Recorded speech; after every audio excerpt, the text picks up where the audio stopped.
time M prime 6, which is not experimentally observed.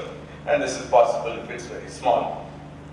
Now, it turned out mathematically it was nice to take this to be given by a class of manifolds known in mathematics called Calabi-Yau manifolds, which had very special properties.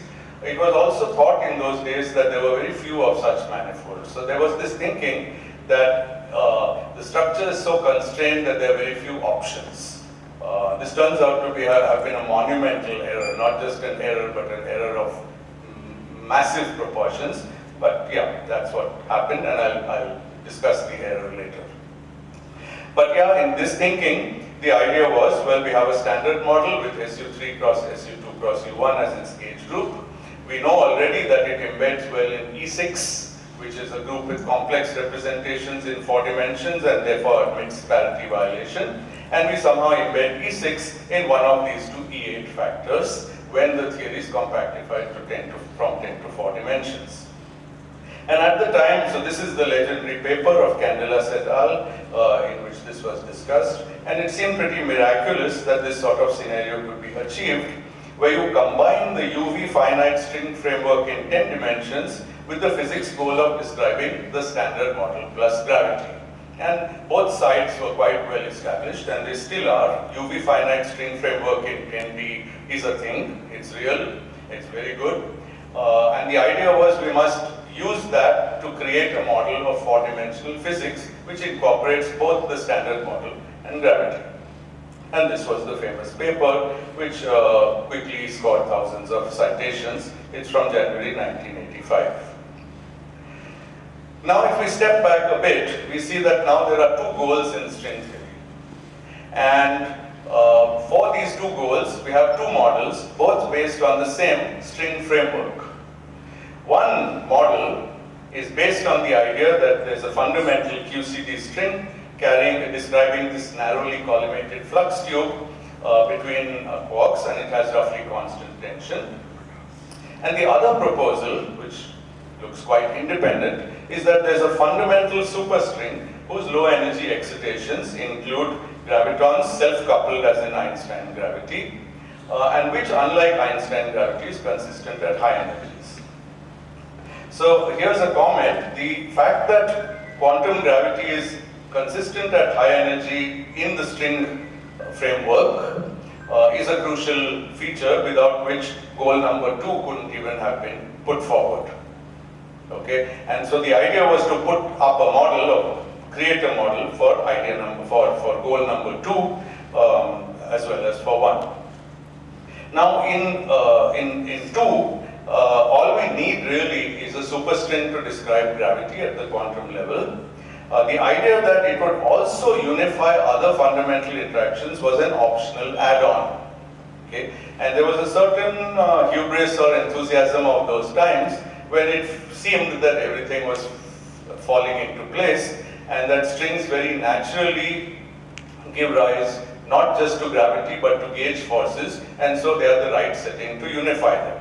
And that statement is actually not wrong, because as I showed you earlier, or I told you, open strings give me spin 1 massless particles which couple as per Yang-Mills, and closed strings give spin 2 which couple as per gravity. So, you know, what could be better? Everything seemed to be there.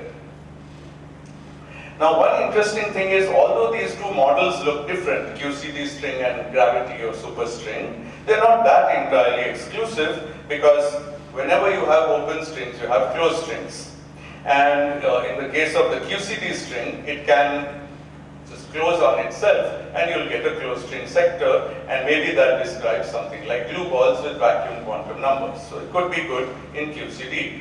On the other hand, the superstring, which is intrinsically closed so that it gives you gravity, can have an open string sector, which is known as the de-Bruijn sector, and that can give you gauge theory particles. But at least in principle, the scales of these theories are very different. When you're talking of the gravity string, the scale is the Planck scale. When you talk of the QCD string, the scale is the QCD scale, and these are 16 or 17 orders of magnitude apart. Now, the idea that QCD has string-like excitations, I should ask the experts here. I think everyone agrees that it does. Lattice gauge theorist C the string-like excitations emerging from their simulations. The question only is whether it can be accurately described as a fundamental string, and that's not over, that's still under active research. But at this point, I'd like to step back further and emphasize again two key features of the string framework. One is that at low energies, it reduces to familiar quantum field theory. This is implicit in statements I've made earlier. For example, if you see the first term here, it's the Yang-Mills Lagrangian, this one. And this term emerges from quantizing an open string, okay, or a family of open strings. In the middle, you see a term which couples fermions to this Yang-Mills particles in a covariant derivative way, which is standard. And in the last term, you see the Einstein-Lagrangian. All of these are features of the string framework. And as I said, it's not an assumption, but an output. When you try to quantize relativistic strings, this happens. Also, corrections take the form of higher derivative terms, and in fact you can say that string theory is a package of low energy normal physics plus higher derivative corrections, which should be negligible at low energies.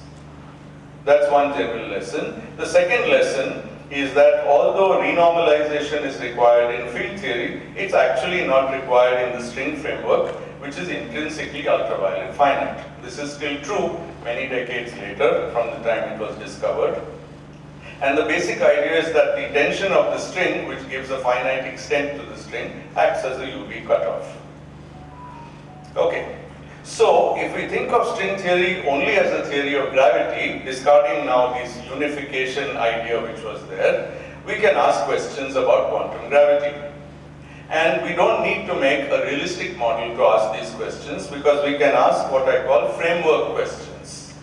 The idea is that a framework question doesn't depend on a model, but it will be true for either all models in that framework or maybe a large class of models. Now, the first, I think, really sensational framework question that was asked was the origin of black hole entropy.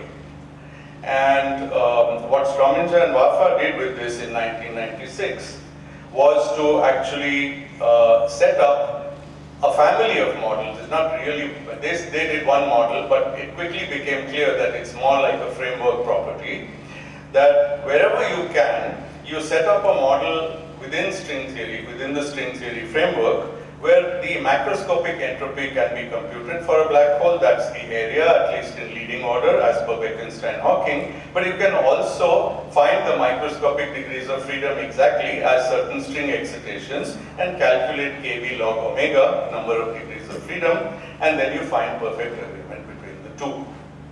So it was a framework result, and it's a very robust result. And it says something very, very positive about the string framework. It says that where you have a framework where you can quantize gravity, you can actually identify the area law of the black hole with microscopic degrees of freedom. By the way, in this slide, I've used macroscopic and microscopic, which are roughly in the title of this conference, so I'm very happy. Okay, let me move on. So in the last 10 minutes, I'll go to more modern things. This could have been criticized as a very prehistoric talk on string theory, but actually modern developments have modified this picture, not as much as one might think, but with some very, very interesting new results. So let's talk about these. So obviously the key idea is embodied in what's called the ADS-CFT correspondence, but it has a history. So Etov, Saska, and Polyakov at different times proposed the idea of what I call gravitational holography, the equivalence between gravity in a bulk space-time and a non-gravitational QFT in a lower dimension. Now they didn't exactly put it this way. What they did say very often was, imagine casting a shadow of some three-dimensional world on a two-dimensional surface, but now imagine being able to reconstruct the world from the data of that shadow on the surface. So it's sort of this idea expressed in the picturesque language of people like Susskind and Hoft.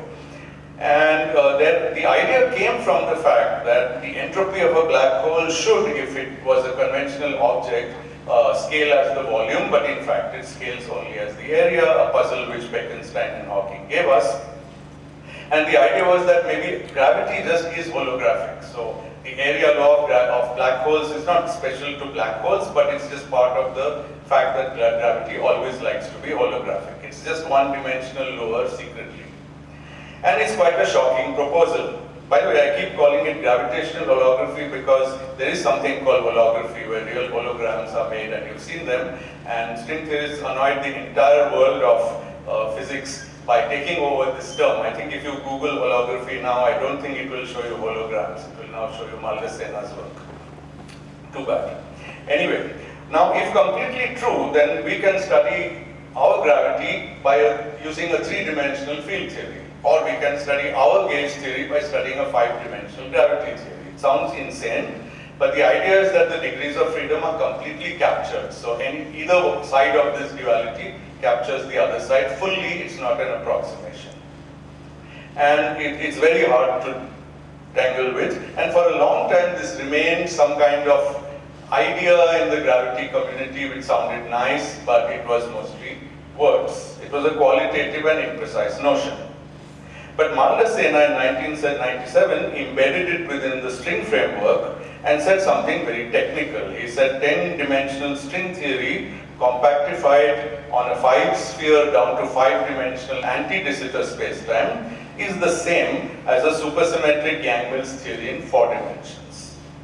Okay, so here the spacetime, the non-compact part is 5D, the ordinary field theory is 4D, and it's very precise. Both are very precise. We know what the string theory is, we know what the field theory is. And he provided striking evidence that this correspondence is exact. But he didn't actually fill in all the details. Other authors, including Witten, Polyakov, and so on, did that and explained what became known as the ADS-CFT dictionary, namely something you want to do on one side, how do you translate it to the other side and compute it there? And it turned out that in some situations, one side is easier to calculate, and in other situations, the other side is easier to calculate. So it's very useful correspondence. Now here comes a very key fact. In the semi-classical limit, you can throw away string theory from this duality. The stringy excitations are irrelevant. And you get a duality between classical gravity and a large N-SUN gauge theory. And large N-SUN gauge theories have been studied for many decades. And classical gravity has been studied for many decades, except now it's in ADS spacetime, and you can actually compute things and compare them. And this became the precise version of the vague holographic gravity proposal. As I said, everything about gravity in the bulk can in principle be reconstructed using boundary degrees of freedom, even the extra direction. Now, one outcome of this was very interesting. It was the understanding that we should not think of the QCD string living in the QCD spacetime. In this language, Yang-Mills theory is a boundary theory of a bulk gravity, and the string lives in the bulk, not in the boundary.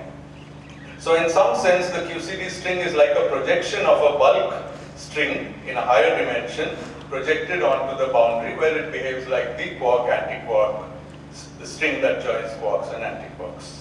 And this actually made the original QCD string proposal more sophisticated, and it's now called holographic QCD.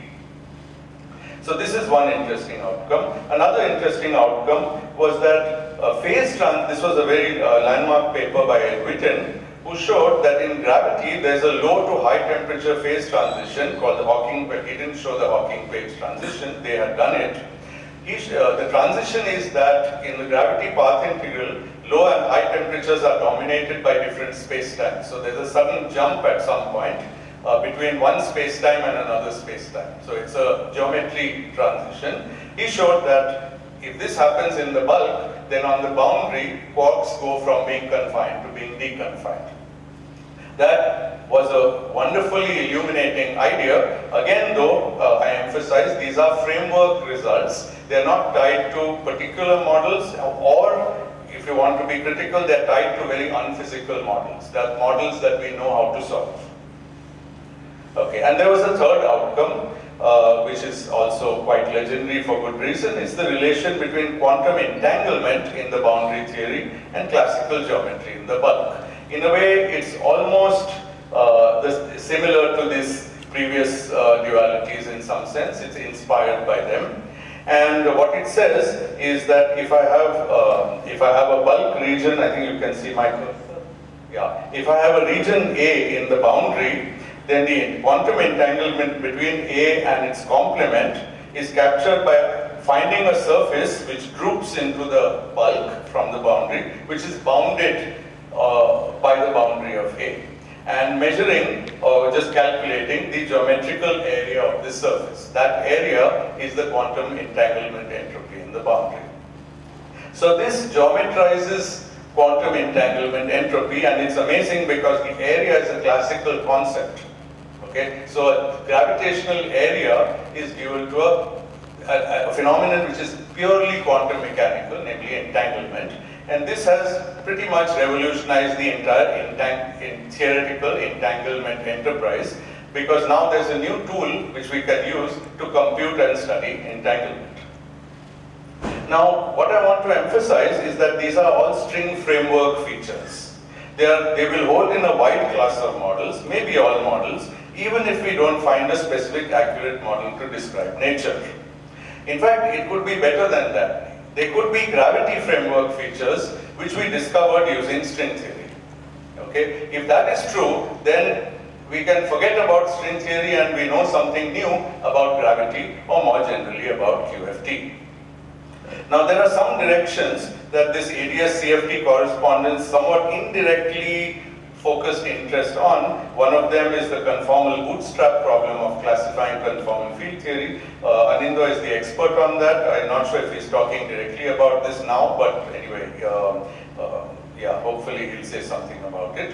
There's also recent developments that I must mention, though obviously I can't discuss here, about understanding information loss in black hole evaporation. It also uses ADS-CFT in a clever way. This is the so-called island scenario.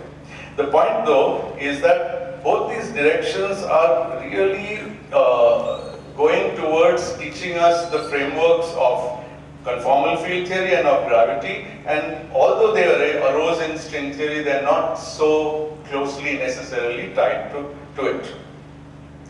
And it seems likely that many previously unknown phenomena take place in quantum field theory. They're phenomena that we just didn't know, but they're easier to prove using string theory, which is a more constrained framework. Now, phenomena in QFT are worth taking seriously. After all, the Higgs phenomenon was discovered by Anderson and Higgs in the early 60s, and Angler and Brout, and they didn't lead to any model for several years.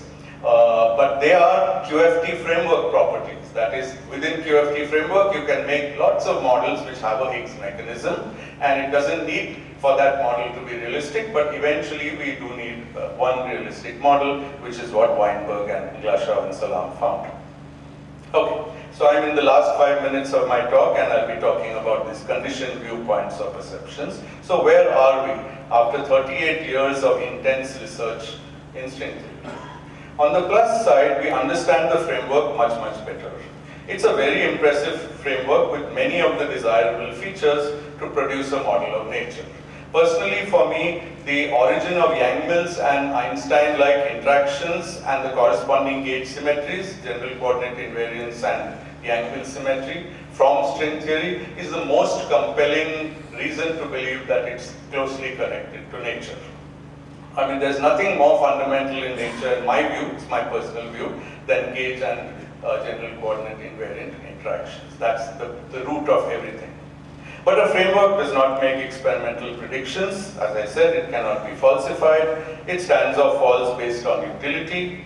And actually finding the standard model plus gravity through string theory has not been a great success.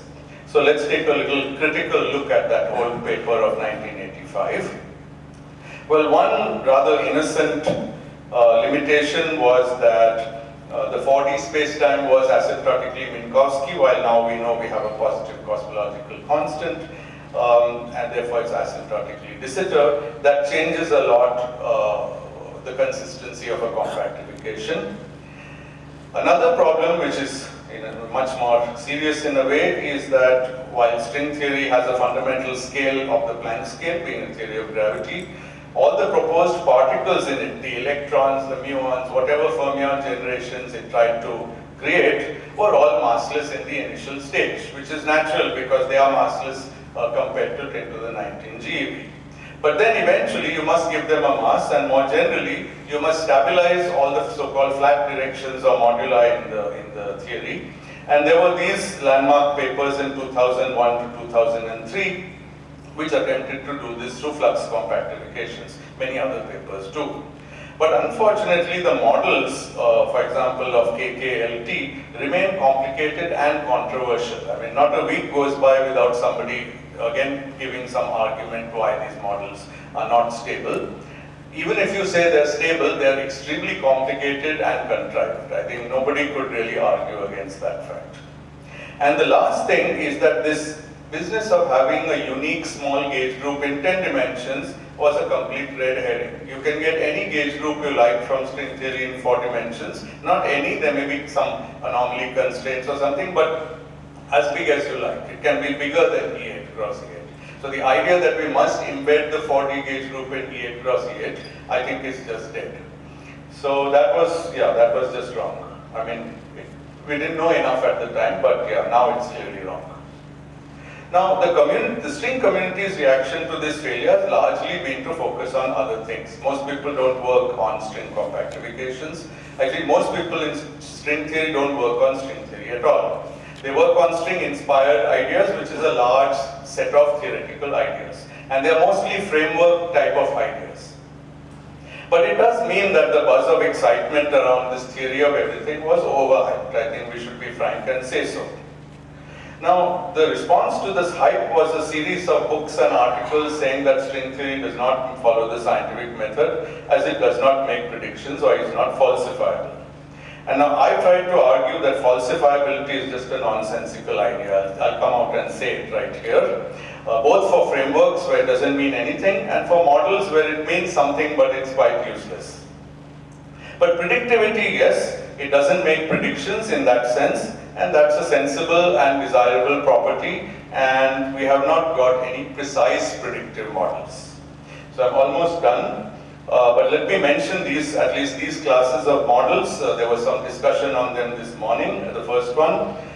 So this idea that ADS CFT can be extended to ADS QGP, it's a relation between a gravity way of thinking and the quark-gluon plasma. Again, not the actual quark-gluon plasma that today's speaker or yesterday's speakers work with, but some more fictitious ideal quark-gluon plasma which may or may not be connected to the real one. Nevertheless, it's interesting because there have been qualitative predictions, and one of them is this famous viscosity bound. And it's very striking because it's universal and because it's not it can be violated, as Anindo said earlier, but it's not just a bound, but it's also an order of magnitude for many different substances, and that's kind of surprising, except for the insight which came in some indirect way from string theory. But so far, nobody would say that either the hydrodynamics or the ADS condensed matter that was popular for a while would be an accurate model of any aspect of nature, or even an approximate model with calculable corrections. Okay. On the particle physics side, we don't really have any models. The KKLT setup, if it's correct, might be a proof of concept, but it's not really a model. And the whole discussion lacks that simplicity. You know, in Weinberg's 1967 paper, The Theory